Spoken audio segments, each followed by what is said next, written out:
Various observers, including the UN Special Committee to investigate Israeli practices, and Francesca Albanese, the United Nations Special Reporter, 30, have cited statements by senior Israeli officials that may indicate an intent to destroy in whole, or in part, Gaza's population, a necessary condition for the legal threshold of genocide to be met. 28, 31, 32. A majority of mostly US-based Middle East scholars believe Israel's actions in Gaza were intended to make it uninhabitable for Palestinians, and 75% of them say Israel's actions in Gaza constitute either genocide or major war crimes akin to genocide. 33.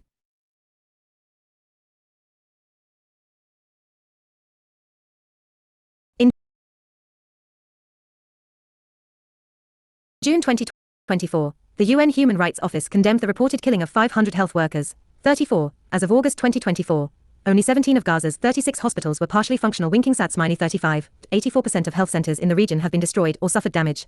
36. An enforced Israeli blockade heavily contributed to starvation and the threat of famine in the Gaza Strip, while Israeli forces prevented humanitarian supplies from reaching the Palestinian population, blocking or attacking humanitarian convoys.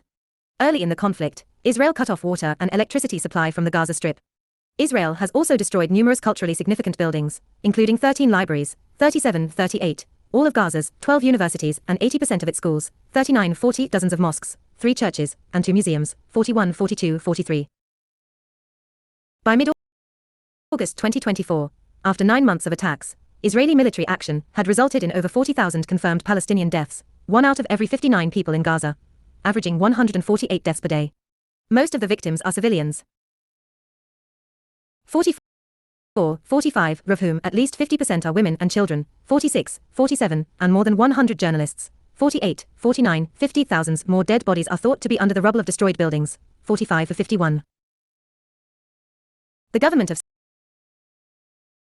South Africa has instituted proceedings, South Africa versus Israel, against Israel at the International Court of Justice, ICJ, alleging a violation of the Genocide Convention. 52. In an initial ruling, the ICJ held that South Africa was entitled to bring its case against Israel, while Palestinians were recognized to have a plausible right to be protected from genocide. 53. That faced a real risk of irreparable damage. The court ordered Israel to observe its obligations under the Genocide Convention by taking all measures within its power to prevent the commission of acts of genocide, to prevent and punish incitement to genocide, and to allow basic humanitarian services into Gaza. 54, 55, 56. The court also later ordered Israel to increase humanitarian aid into Gaza and to prevent genocidal acts during the Rafah offensive. 57, 58. The Israeli government rejected South Africa's allegations.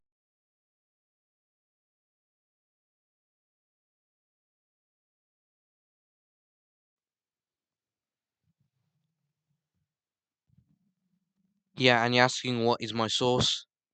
Wikipedia. Yeah, Destiny has nowhere to run now. Bye bye!